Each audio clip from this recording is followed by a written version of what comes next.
COVID-19 actually is a virus which has recently been classified. It is a coronavirus. First case detected in 2019, so that's why it has been named as a COVID-19, which mainly affects the respiratory system of the body.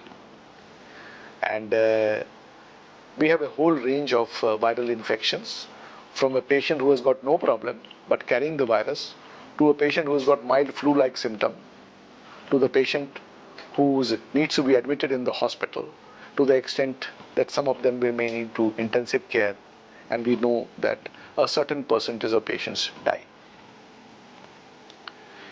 It is a virus infection which is spread by droplets, mainly from the chest.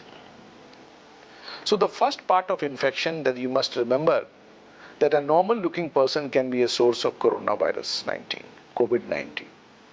So you must take precaution.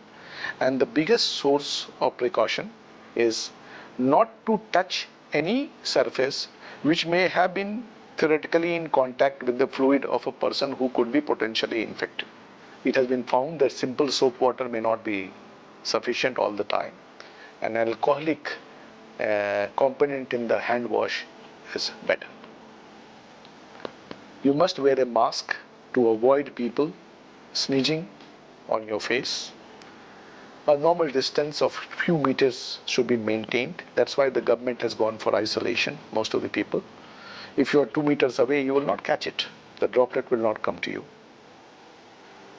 Number 4, it is not about you and your family's safety. It is also about your neighbor's safety. So you have to be very careful that you don't become a potential source for infection to other people. So whatever government is doing in terms of working from house, in terms of minimum contact, social contacts, not have a gathering, has very relevant points.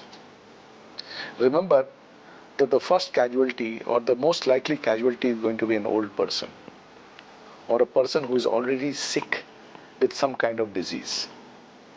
Now this is the group you have to be very careful that you don't become the potential killer. So you have to make sure either your old people and sick people are safe, and the community old people and sick people are safe.